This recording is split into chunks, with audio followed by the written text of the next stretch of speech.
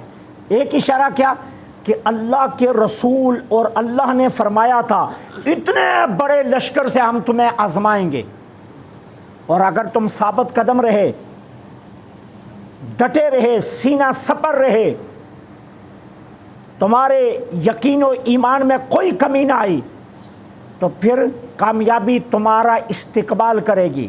اب کیا ہے کامیابی کا دوسرا تصور؟ کیا ہے کہ جب رسول اللہ صلی اللہ علیہ وسلم نے خندق کھودتے ہوئے صحابہ کے سامنے چٹان آ گئی تھی اور آقا کریم تشریف لائے اور سرکار نے 3 ضربیں ماری، ایک ضرب سے ایک حصہ گیا، دوسری ضرب سے دوسرا حصہ گیا، تیسری ضرب سے پارا پارا ہو گئی، لیکن اس کے بعد میرے آقا نے ہر ضرب پر ایک خوشخبری بھی سنائی تھی۔ پہلی ضرب پر کہا لو اللہ نے شام تمہیں دے دیا، دوسری ضرب پر فرمایا لو اللہ نے ایران تمہیں دے دیا، اور تیسری ضرب پر فرمایا لو اللہ نے یمن تمہیں دے دیا۔ اب صحابہ کو یقین ہو گیا کہ اگر لشکر کے آنے کی خبر سچی ہے تو وہ 3 بڑی سلطنتوں کے فتح ہو جانے اور اسلام کے غالب آنے کی خبر بھی سچی ہے۔ تو کہا صدق اللہ و رسولہ، اللہ اور اس کے رسول نے بالکل سچ فرمایا۔ کہ جو حضور نے خندق کھودتے ہوئے بشارتیں دی تھی، ہمیں یقین ہو گیا ہے اگر یہ لشکر کے آنے کی خبر سچی ہے تو وہ 3 بڑی سلطنتوں کے زیر نگی ہونے کی خبر بھی سچی ہے۔ تو ایمان والے تو یہ ہوتے ہیں، ان کے ایمان اور یقین میں کمی نہیں آتی۔ اور اللہ فرماتا ہے وما زادہم الا ایمانا و تسلیما، لشکر کو دیکھ کر ان کے دل ڈولے نہیں ہیں، وہ گھبرائے نہیں۔ اتنے بڑے لشکر کو دیکھ کر کیا ہوا، ان کے جذبہ ایمان اور جذبہ تسلیم میں مزید اضافہ ہو گیا۔ کیوں؟ آقا نے دیکھا جب اتنے بڑے لشکر کے سامنے یہ سینہ سپر ہیں تو حضور نے خوش ہو کر کیا کہا ہوگا، ہاں تسلیم اور رضا کا جو سبق میں نے انہیں پڑھایا تھا آج یہ اس سبق پر ثابت قدم آئے۔ قضائے الہی کے سامنے جو جذبہ تسلیم اور رضا کا درس میں نے ان کو دیا تھا آج انہوں نے ثابت کر دیا، آج بالکل ثابت کر دیا کہ واقعہ ہی کہ جو سبق میں نے ان کو دیا تھا وہ انہوں نے یاد رکھا ہے۔ اتنے بڑے لشکر کو دیکھ کر تو بھاگنا چاہیے نا، لیکن بھاگے نہیں ہیں۔ یہ ایمان والوں کی نشانی، ایمان والے بھاگتے نہیں ہیں۔ کس کے پاس کتنی طاقت ہے یارو، جس کے پاس جتنی مرضی طاقت ہو، ٹھیک ہے نا، لیکن ایمان والے کی طاقت پھر بھی بھاری ہے، پھر بھی بھاری ہے۔ یہ یاد رکھنا، دنیا میں اگر آپ مذاہب باطلہ کا مطالعہ کریں، ہر مذہب اپنے مذہبی پیشواؤں کی کتنی عزت کرتا ہے۔ کوئی ہندو اپنے راہبر کو پنڈت نہیں کہتا، پنڈت جی کہتا ہے، کبھی آزما کر دیکھ لیں۔ کوئی سکھ تنہا گرو نہیں کہتا، گرو جی کہتا ہے۔ کوئی بدھ مت اپنے بدھ کو بدھ نہیں کہتا، بدھ جی کہتا ہے۔ ایک مسلمان ہے اپنے مذہبی پیشوا کو کہتے ہیں مولوی، نہ جی نہ مولانا نہ کوئی اور عزت و احترام کے لفظ، لیکن اس کے باوجود آج ساری دنیا پھر بھی علماء سے ڈرتی ہے۔ آج دنیا کفر سر جوڑ کر بیٹھی ہے کہ مسلمانوں کا ناطہ علماء سے توڑا جائے، علماء کی کردار کو اچھالا جاتا ہے سوشل میڈیا پر۔ کیوں؟ وہ جانتے ہیں کہ جتنی دیر تک مسلمانوں کا تعلق اپنے مذہبی پیشواؤں سے مضبوط رہے گا ہم کبھی بھی مسلمانوں کو فتح نہیں کر سکتے۔ کیوں؟ وہ تاریخ کے مستقبل کو نہیں دیکھتے، وہ ماضی کو کھنگالتے ہیں۔ وہ شروع ہوتے ہیں آج سے 1450 سال پہلے، وہ کہتے ہیں صحابہ کا تعلق جتنی دیر تک حضور سے مضبوط رہا کوئی انہیں فتح نہیں کر سکا۔ ہم نے 10,000 کے مقابلے میں 4 لاکھ بھیجا اور 40,000 کے مقابلے میں 8 لاکھ بھی بھیجا، پھر بھی شکست کھائی ہے۔ 40 اور 8 لاکھ کا مقابلہ، 10,000 اور 4 لاکھ کا مقابلہ، 313 اور 1,000 کا مقابلہ، یہ سارے وہ اپنی نظروں میں رکھے ہوئے ہیں۔ وہ کہتے ہیں جب تک صحابہ کا رشتہ حضور سے جڑا رہا کوئی انہیں فتح نہیں کر سکا۔ لہٰذا مسلمانوں کا رشتہ اپنے مذہبی پیشواؤں سے توڑو، جتنا توڑو گے اتنا ہی یہ کمزور ہوتے جائیں۔ اپنا رشتہ مذہبی پیشواؤں سے جوڑ کر رکھتے ہیں۔ ہندو شادی کرنے لگتا ہے تو یہاں تو کہا جاتا ہے مولوی صاحب بس آپ نے نکاح پڑھانے آنا ہے، وہ تو سب سے پہلے کنڈلیاں ملانے آتے ہیں اپنے مذہبی رہنماؤں کے پاس، پھر کنڈلیاں ملانے کے بعد پھر دن رکھنے کے لیے آتے ہیں، پھر کیا کیا رسم ہے جس میں وہ اپنے پنڈت کو گھر نہیں بلاتے، ایک ایک لمحے پر وہ اس سے رہنمائی لیتے ہیں۔ یہی حال سکھوں کا ہے، یہی حال بدھ متوں کا ہے۔ وہ اپنا تو مذہبی پیشواؤں سے رشتہ جوڑ کر رکھتے ہیں لیکن ایمان والوں کا رشتہ مذہبی پیشواؤں سے توڑنا چاہتے ہیں۔ وہ جانتے ہیں کہ مذہبی پیشواؤں سے رشتہ قائم رہنا یہی ان کے کمال، ان کو فاتح بناتا ہے۔ پوپ نکلتا ہے تو اس کی، پوپ اعظم جس کو کہتے ہیں، اس کی زیارت کے لیے دنیا امڑ آتی ہے، لاکھوں کے اجتماع ہوتے ہیں اور لوگ دولتیں نچھاور کرتے ہیں اس پر۔ امریکہ کے پریزیڈنٹ کا جو سکوٹی ہے وہی سکوٹی پوپ اعظم کو انہوں نے دے رکھی ہے۔ اس کے مقابلے میں ہمارے مفتی اعظم کو ذلیل و رسوا کر دیا جاتا ہے، اس کے مقابلے میں ہمارے پیشواؤں کو یوں رسوا کیا جاتا ہے، ٹھیک ہے۔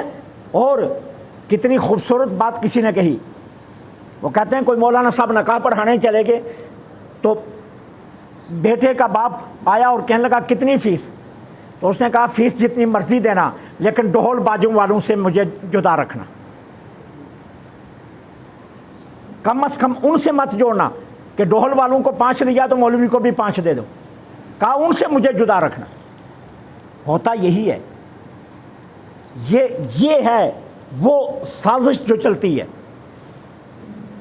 تو جب تک آقا کریم سے رشتہ مضبوط ہے پھر کمال یہ ہے کہ جتنا مرضی بڑا لشکر آ جائے وما زادہم الا ایمانا و تسلیما، کہا اتنے بڑے لشکر کو دیکھ کر بھی صحابہ کے جذبہ یقین میں کمی نہیں آئی، بلکہ جذبہ یقین اور بڑا۔